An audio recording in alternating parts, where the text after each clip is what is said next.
जिस उपराष्ट्रपति को बीजेपी ने खुद चुना, जिनके नाम पर पार्टी ने संसद में तालियां बजवाई, जिनकी जीत को राजनीतिक चतुराई और संगठन की दूरदृष्टि बताया गया, वही उपराष्ट्रपति अगर संसद में खड़े होकर विपक्ष को बोलने का पूरा समय देने की बात करें तो अचानक उनका इस्तीफा हो जाता है।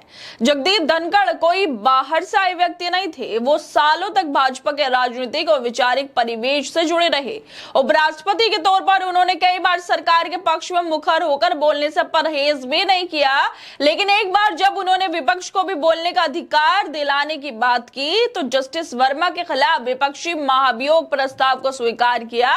तो क्यों ये बात बीजेपी को हजम नहीं हो रही है? अब क्या अब संवैधानिक पदों पर बैठे लोगों से भी उम्मीद की जा रही है कि वो संसद में सिर्फ सत्ता की भाषा बोले, सिर्फ सत्ता की आंखों से देखें और सिर्फ सत्ता की भावना को महसूस करें? क्या ये इस्तीफा नहीं एक संकेत है कि जब सत्ता को सहयोगी नहीं सिर्फ आज्ञाकारी चेहरे चाहिए? जैसे जगदीप धनखड़ का उपराष्ट्रपति पद से अचानक इस्तीफा और फिर ये कहना कि वे विदाई भाषण भी नहीं देंगे, भारतीय राजनीति में कई सवाल खड़े कर रहा है। कहा जा रहा है कि जगदीप धनखड़ का इस्तीफा उनके स्वास्थ्य की वजह से हुआ। नरेंद्र मोदी ने भी इसको लेकर ट्वीट कर दिया। वो कह रहे हैं कि जगदीप धनखड़ जी को भारत के उपराष्ट्रपति सहित कई भूमिकाओं में देश की सेवा करने का अवसर मिला। मैं उनके उत्तम स्वास्थ्य की कामना करता हूं, लेकिन धनखड़ का इतने अहम संवैधानिक पद से जाना भी और जाते जाते ऐसे संकेत देना कि विदाई की कोई रस्म नहीं निभाई जाएगी साफ करता है कि बात सिर्फ स्वास्थ्य कारणों तक सीमित नहीं है। अगर सच में मामला सिर्फ स्वास्थ्य का होता तो सत्तारूढ़ पार्टी जो उन्हें 2022 में अपने समर्थन से इस पद तक लेकर आई थी, कम से कम सोशल मीडिया पर उनकी सेहत की कामना जरूर करती। लेकिन यहाँ तो अजीब सी चुप्पी है, ना बधाई, ना धन्यवाद, ना शुभकामना। क्या भाजपा और धनखड़ के बीच कुछ ऐसा हो गया है जो शब्दों में नहीं बल्कि खामोशी में बोला जा रहा है?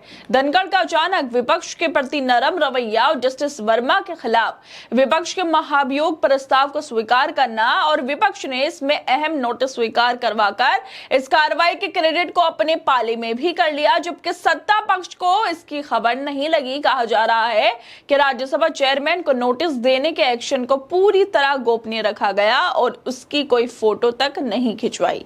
क्या यही बात बीजेपी को चुभ गई? बिजनेस एडवाइजरी कमेटी के बैठक में जेपी नड्डा और किरेन रिजिजू का ना आना और फिर कोई सूचना दिए बिना अनुपस्थित रहना, ये कोई साधारण बात भी नहीं थी। और जब यहां तक कि जगदीप धनखड़ साहब को भी इस बात का नहीं बताया गया कि दोनों मंत्री क्यों नहीं आ रहे हैं, तो क्या यह अपमान नहीं हुआ था? और फिर जेपी नड्डा का संसद में यह कहना कि मेरे शब्द रिकॉर्ड में दर्ज होंगे, जो मैं बोलूंगा वही रिकॉर्ड होगा, सीधे तौर पर चेयर की गरिमा को चुनौती देने वाला था।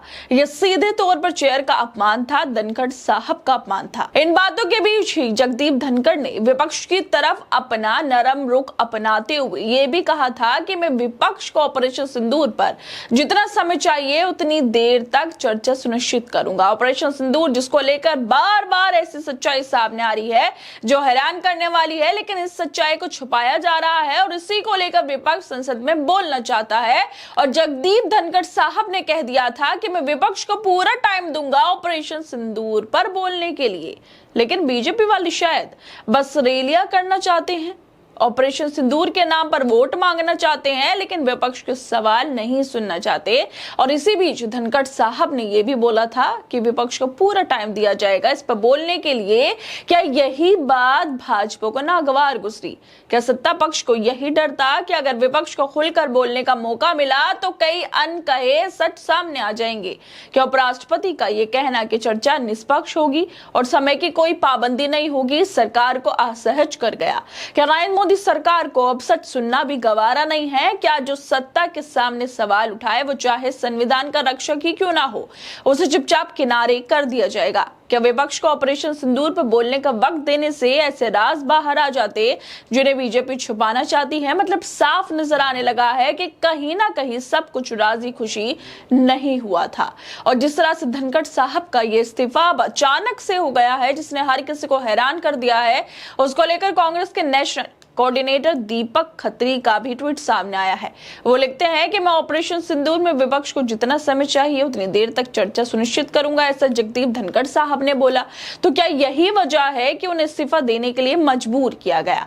क्या नरेंद्र मोदी सरकार को अब सच बोलना भी बर्दाश्त नहीं हो पा रहा है? धनखड़ के पीछे चट्टान की तरह खड़े रहने वाले भाजपा नेता अब उनके इस्तीफे पर कोई प्रतिक्रिया नहीं दे रहे। यहाँ तक कि सोशल मीडिया पर ही सही उनके सेहत की बेहतरी के लिए भी पोस्ट नहीं लिख रहे। कयास लगाए जा रहे हैं कि वो विपक्ष के लिए अचानक जो ज्यादा उदार हो गए थे, अब यही सबसे बड़ी वजह बन गई है उनके इस्तीफे की। और सवाल भी यही है कि आखिर बीजेपी ने इतनी जल्दी और अचानक जगदीप धनखड़ का इस्तीफा क्यों स्वीकार कर लिया? वो धनखड़ जिन्हें खुद बीजेपी ने उपराष्ट्रपति पद तक पहुंचाया, जिन्हें हमेशा अपना आदमी कहा जाता रहा, आज जब उन्होंने संवैधानिक जिम्मेदारी निभाते हुए विपक्ष को भी बोलने का बराबर मौका देने की बात कही, तो पूरा सत्ता पक्ष चुप हो गया। जो नेता कभी धनखड़ के समर्थन में दीवार बनकर खड़े रहते थे, वही आज सोशल मीडिया पर खामोश है। ना कोई पोस्ट, ना कोई बयान, ना कोई शुभकामना। एक सन्नाटा है जो बहुत कुछ कह रहा है। क्या ये चुप्पी संकेत है कि पार्टी के अंदर भी सब कुछ ठीक नहीं?